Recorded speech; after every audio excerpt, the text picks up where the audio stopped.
between Professor Max Essex of the Harvard University, um, and of the Botswana-Harvard Partnership on HIV/AIDS and Research. And he and I have been working together for many years because when Harvard first came to Botswana on the issue of HIV/AIDS, I was one of the partners in terms of helping to settle in. I was on the ethical committee and involved in the various researches that they undertook. And and a few times I came to the US and spoke at Harvard, at his invitation of the Institute. And he used to say that, he wished there was a book, that cut across science, and the human condition. A book that you didn't have to be a scientist to be interested in, but a book that, if you're a scientist, you could see the humanity behind the disease, or the condition. So that's how, when he first came to me and he said, can we collaborate to write this? I mean, he is an older man. Great respect for him, and of course I said yes. Then when he laughed, I said, how are we going to do this? I just agreed too quickly, but I didn't know how it was going to happen. And originally we had an idea that would be fiction, because I write fiction. That'd be a fictional story, and then he does the science. Now when we went to publishers, they said, well, we don't know where we put a book like that. A book is either fiction or it is not fiction. So we don't know what you have in mind, would work. So he came to me and said, okay, you cannot do fiction, can you do non-fiction? And he said, okay, and I said, yeah, I mean, the stories of HIV/AIDS are around me everywhere. I said, they really are within hugging distance. Every story is within your family, it's your friends, it's your cousins. So you don't have to go far to find the stories to actually do what you're talking about. That's really how it started.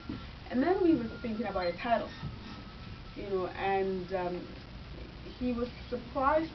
Okay, we had kind of different titles in mind, and I said, Saturdays for Females. But he didn't realize he actually was the one who provided it. He thought I had provided it.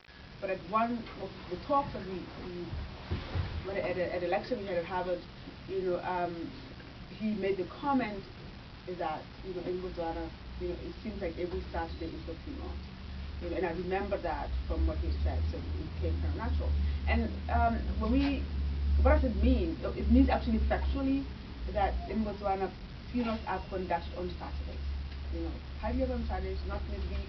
It doesn't matter when you die, you're going to be buried on Saturday morning. But also meant, for us in this book, that really under normal circumstances, only Saturdays should be for funerals. Because when AIDS was really rampaging all over the country, with so many deaths, we are burying people not just on Saturdays but on Sundays and midweek, and sometimes bodies will be buried even before the usual at least 5 days of waiting for the families to get together. And it's really changed the way people were buried. For example, I remember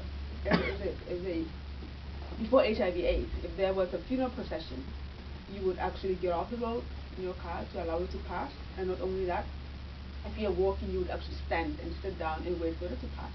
But with so many AIDS, deaths, you couldn't even do that. You couldn't even respect a funeral procession because everybody was standing for 3 years. If you tried to do that. So it changed actually a lot of traditions. And for example, if there's a death in the family, that's a procedure. The end, there's a funeral on Saturday. On Sunday mornings, there's now the washing of the clothes of the deceased.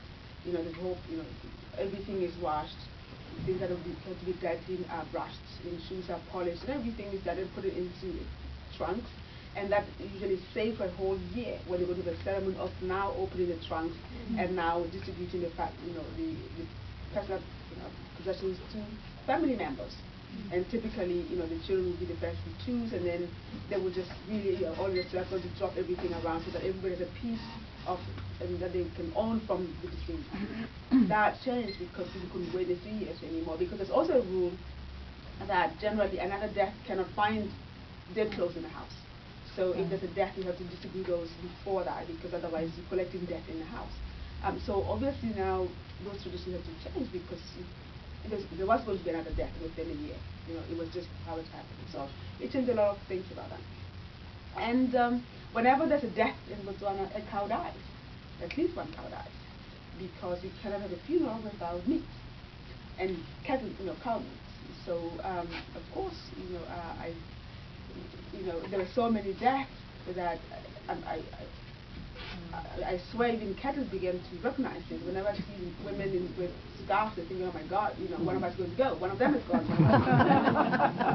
And so again, you can imagine how taxing it is, how expensive it is. To actually, death became very expensive from that time. Some viewpoint as well. So it's really started to change all these dynamics. And the first part of the book, I describe how my mother describes, that period. And I swear that there were times when she was at a funeral every single weekend and more. It got a point when if you didn't see anybody for a long time, you are afraid to ask, because they may actually have died and you're not aware. It may seem insensitive, to be asking where's Joe, when everybody knows that they died, and how can you remember the funeral? Because that's another thing. Funeral attendance at home is, a typical funeral is more than 500 people. Because it is your neighbors, it is your friends. I mean, it's not uncommon to go to a funeral, we don't know who's died, but somebody who knows who's died. So and during this time, of course, and I read a little bit about that in the book, my mother was concerned that we were not attending our funerals.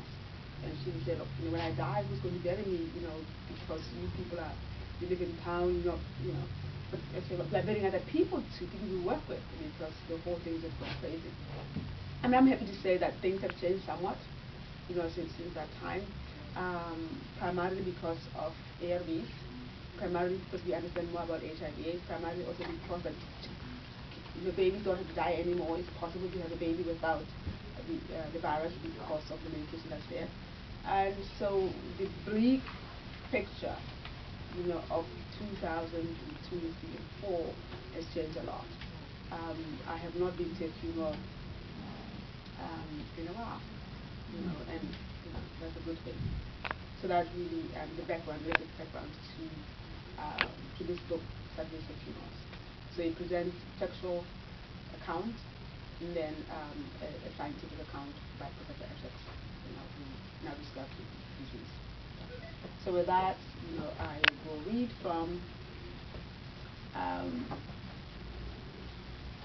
chapter 12, and self-control.